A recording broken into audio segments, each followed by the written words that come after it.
The S&P 500 closing at another record high tonight. Keep forecasting higher and higher profits ahead. But if you're one of the millions of Americans not invested, not getting that refund, you are really stretched. A record number of Americans are now carrying credit card debt that they can't pay down. In fact, we are seeing 29% of Americans say they have more money in debt than they do in savings. Americans are drowning in red ink in about $1.28 trillion in credit card debt, to be exact.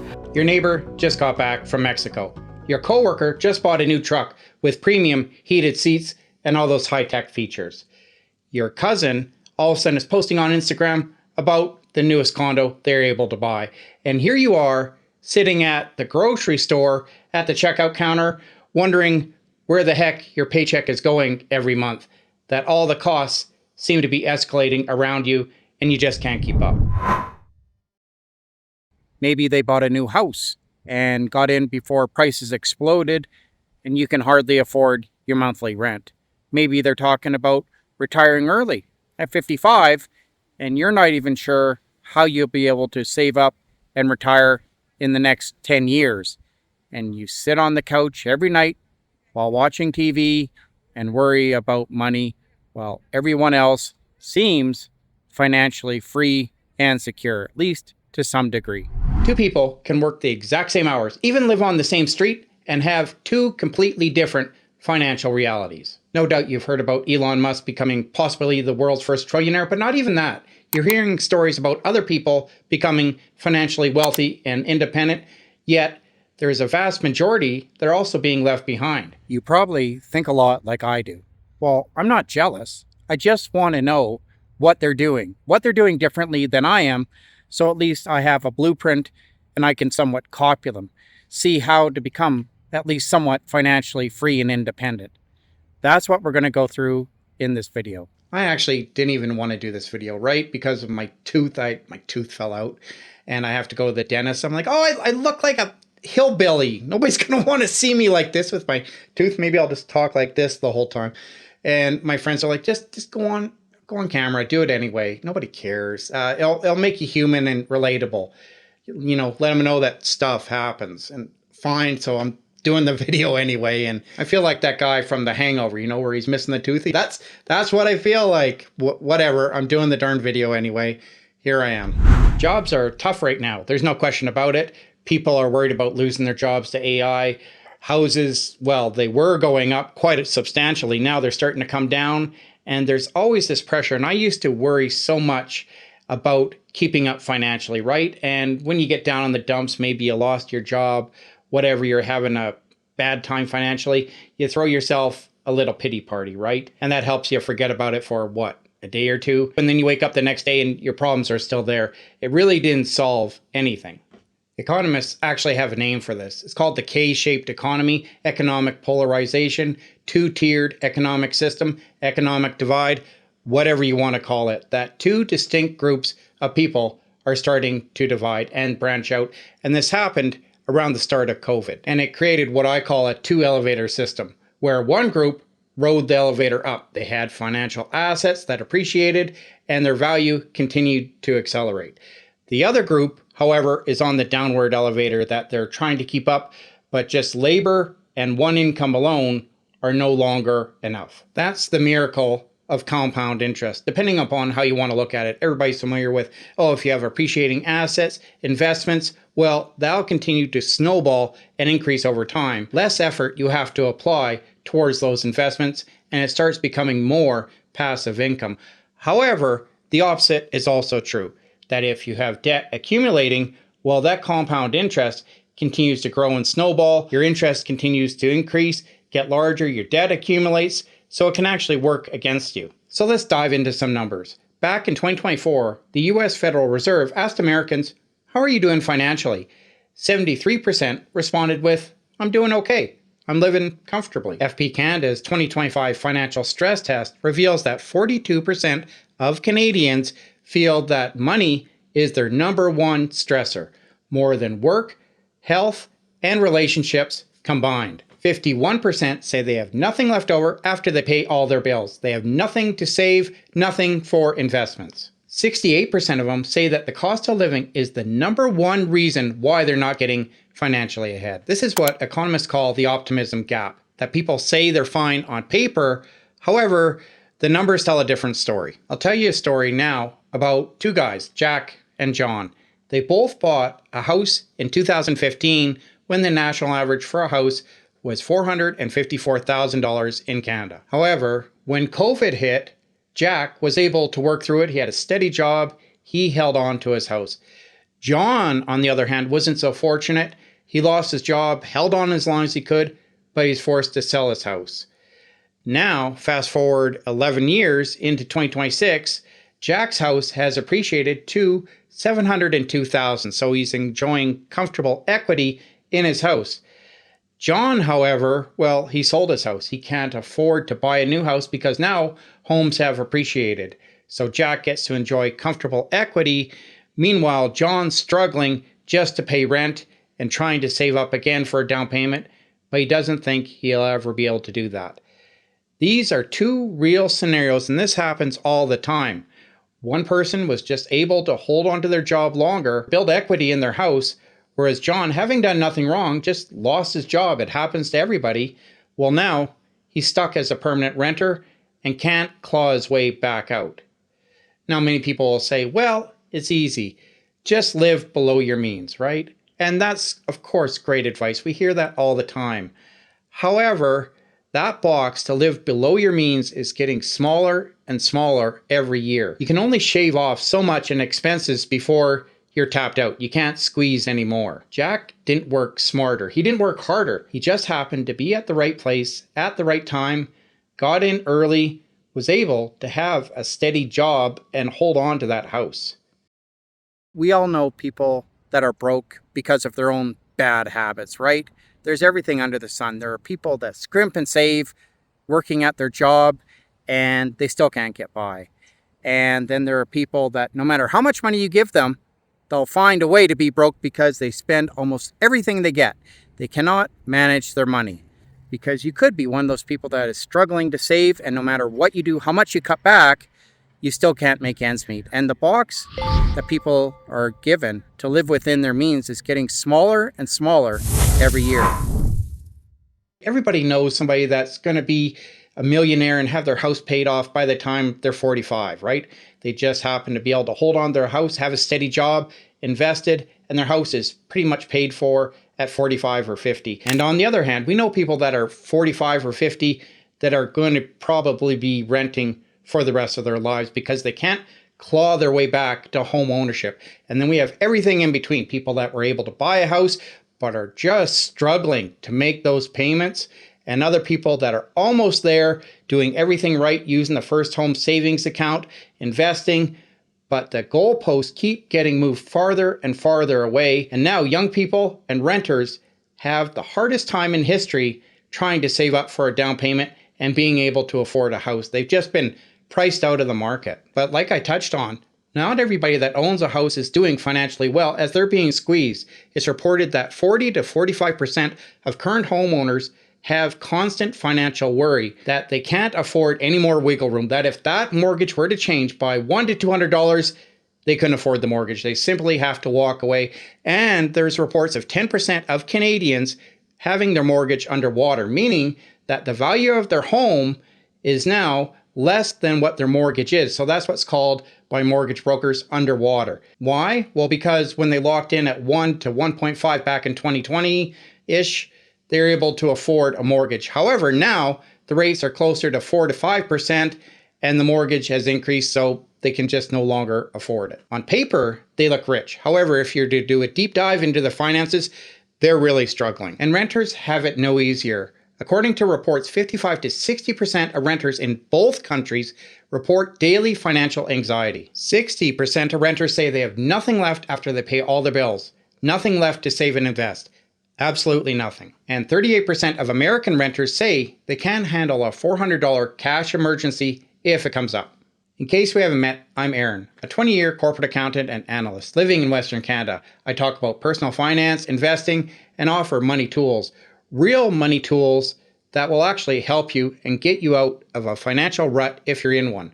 One of these tools is the car calculator, an absolutely free tool. I also offer premium and paid car calculators for both Canada and America to help you make an informed decision if your car breaks down and you're wondering if you should buy a new car, get a used car.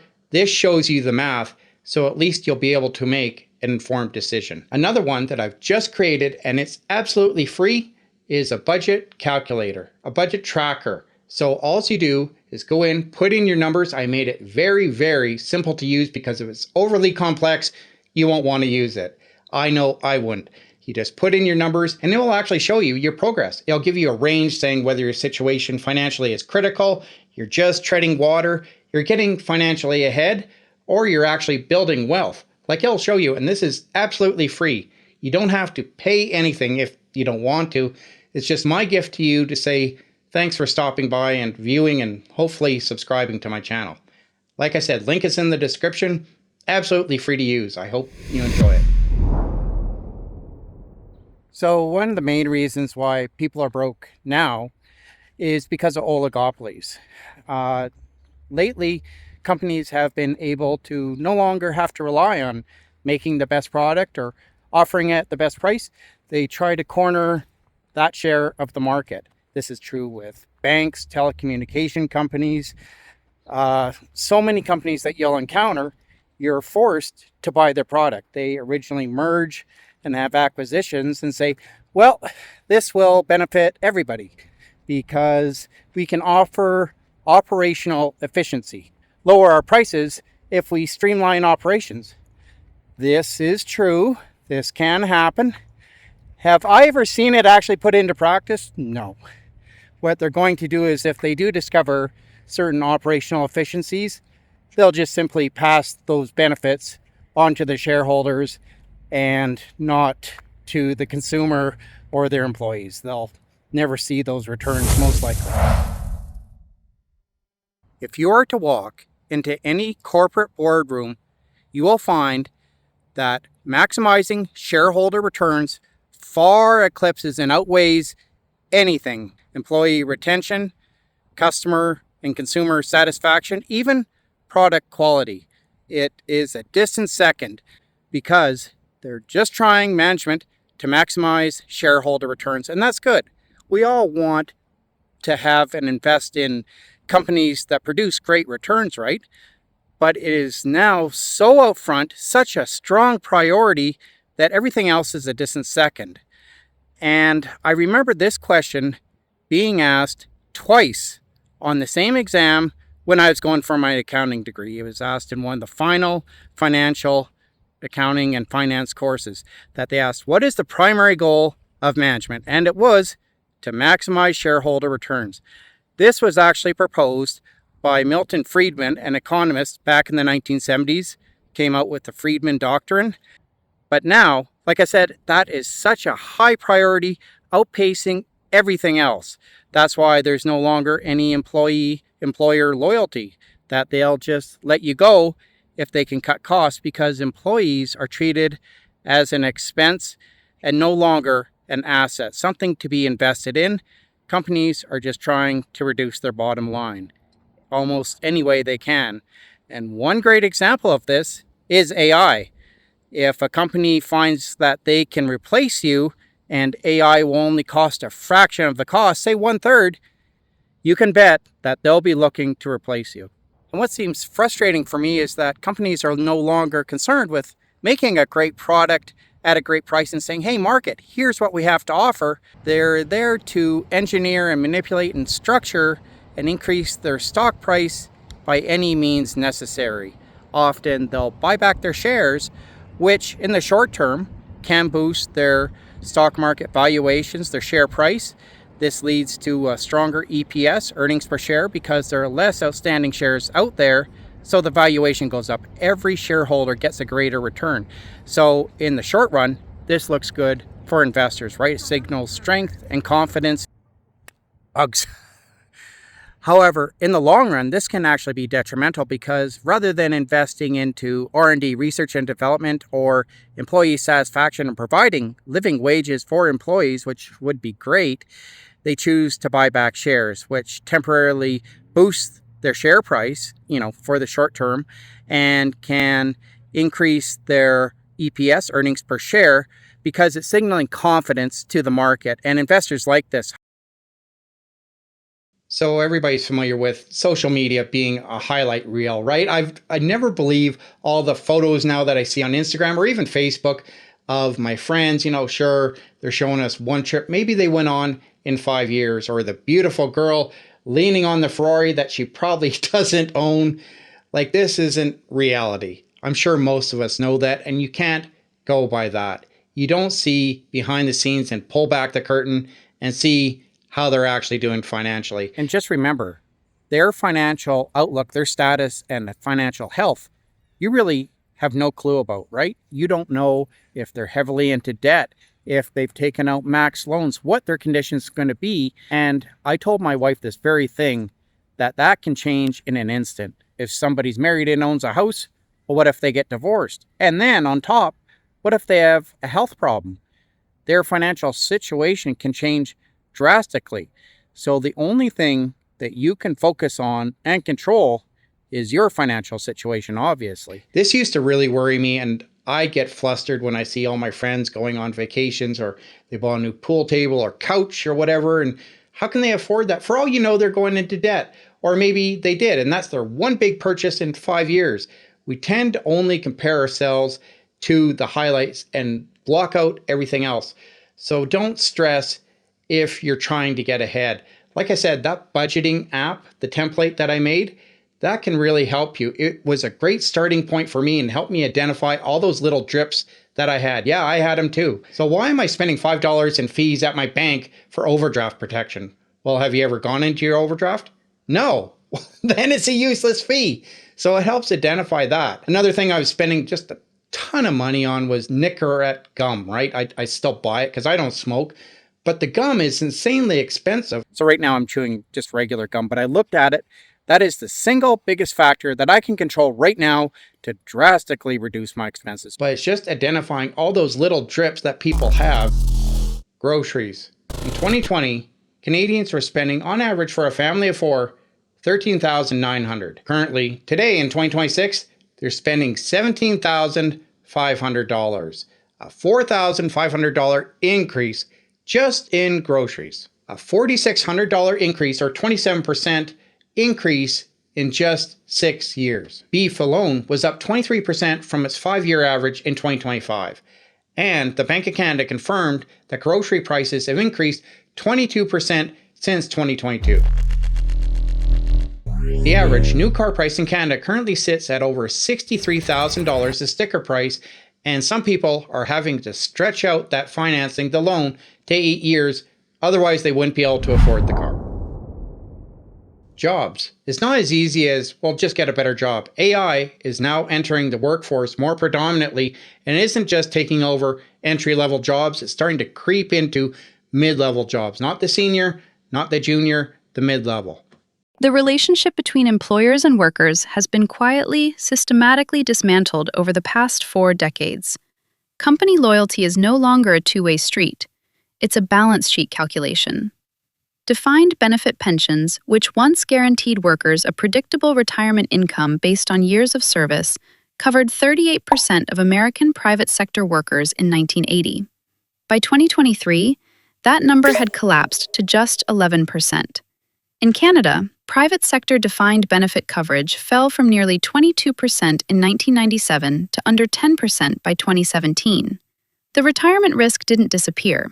It was transferred from the corporation to you. Meanwhile, S&P 500 companies spent a record $942.5 billion buying back their own shares in 2024 alone.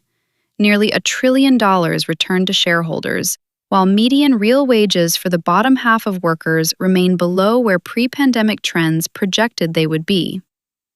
Share buybacks artificially inflate stock prices, which inflates executive compensation tied to those prices, which widens the gap further. The people who own assets keep winning. The people who sell their time keep falling behind. That is not a coincidence. That is the system working exactly as designed.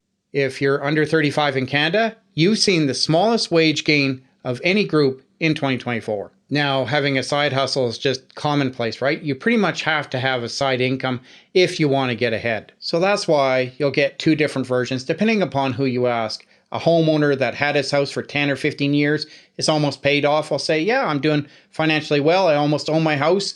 My investments are growing and increasing because they own assets. However, another group is stuck renting, and it's even harder for people to get financially ahead if they don't accumulate and have those assets that continue to appreciate. This K-shaped economy represents a structural split in which one group is able to rely and enjoy assets that continue to appreciate, whilst another group is stuck on a downward spiral, having to rely solely on labor and one source of income that continues to lose value. And this gap isn't closing. According to Statistics Canada, this is the widest the gap has ever been since 1999, and it continues to widen and expand.